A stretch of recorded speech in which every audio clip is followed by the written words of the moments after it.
Hey guys, so I just watched episode 5 of Kenobi and yeah, let's talk about it.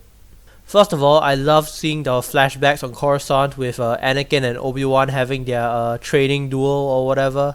Yeah, it was really cool to see Hayden back in his Padawan Anakin Skywalker outfit style, and Obi-Wan as his before the fall of the Republic, his Jedi Master appearance. Yeah, that was just really cool to see. First of all, it hit me when I saw all those people standing there in the base on Jabim when Obi-Wan, Leia, and the others returned. Yeah, it hit me how many lives there were at stake, how many people were trying to escape the Empire, and what Obi-Wan may have, put in jeopardy by asking for help to go save Leia to begin with. Also, we got to see Haja again. So yeah, obviously he's an enemy of the Empire now because he stood up to Riva and tried to fight her. But at least he made it here, and he's probably as safe as he can be right now. What I found interesting was seeing all the lightsabers and Jedi robes that Obi-Wan found in the boxes. So yeah, it shows how many surviving Jedi have used the path from Jabim. And yeah, but I guess it could also be kind of tragic because if their lightsabers and robes are just like hanging around here, there's a good chance that most of these Jedi didn't survive. I still wonder though, because if they make the Battle of Jabim canon, then that means that Darth Vader is back here looking at a place of, well, one of his greatest regrets, where he as Anakin Skywalker left the pro-Republic forces of Jabim to lose to the Separatists. And I wonder if well, I guess we won't really know for sure now, but I wonder if he felt a bit of regret or remorse that came back up when he approached the planet. I love seeing Obi-Wan step up and take charge of a situation. It kind of reminds me of, it's like a throwback to when he was still a Jedi General during the Clone Wars and being in charge of missions and everything. Yeah, that was really, really cool to see. Also, can I point out that this is the first time that I remember anyway that I've seen Trandoshans who are just people looking to survive and escape the Empire.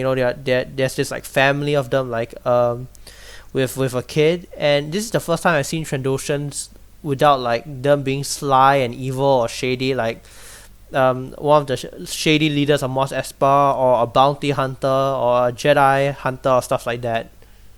Wow, they really weren't taking any chances, were they? I mean, look at all these stormtroopers here.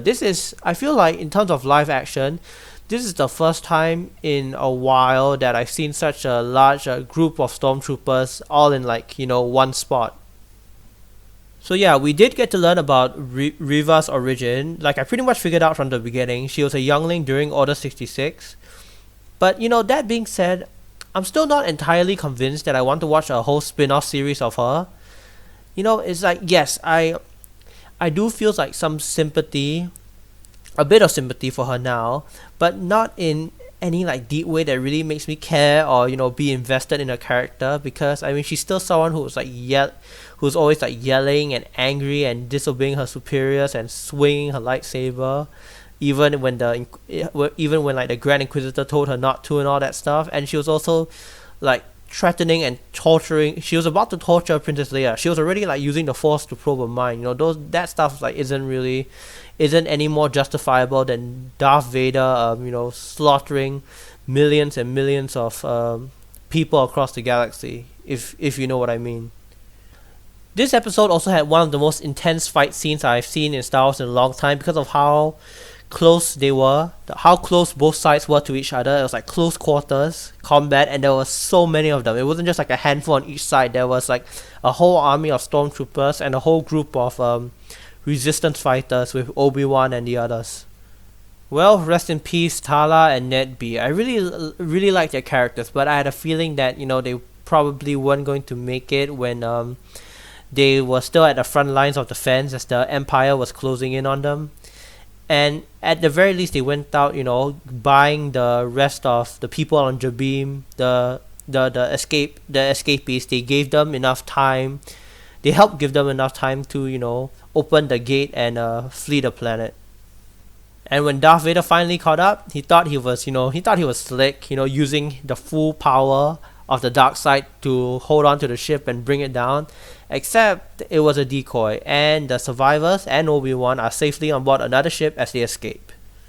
it was also really cool to see how the flashbacks of Anakin and Obi-Wan's training duel linked to how Obi-Wan outwitted Vader, because he said that, you know, Anakin, his drive for victory, it blinds him, and that he assumes that once he doesn't have once someone doesn't have a weapon, it means that they've been beaten. And I love how all these, you know, like kind of link back to the situation they were in, and how Obi-Wan used it to his advantage.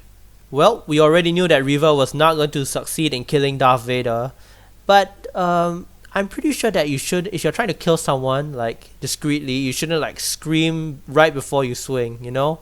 I'm pretty sure Vader would have seen it coming anyway. I mean, this is Darth Vader we're talking about. So yeah, to the surprise of absolutely no one, Darth Vader defeated Reva, and just to rub salt into that wound, the Grand Inquisitor showed up well and alive and took back his position of, you know, Grand Inquisitor. Unfortunately, Reva also found the hollow projector that Obi-Wan left behind. Well, technically Haja dropped it by accident, but yeah, so she found a message from Bail Organa with pretty much the location of Luke Skywalker on Tatooine. So that means that Luke Skywalker, he isn't safe anymore.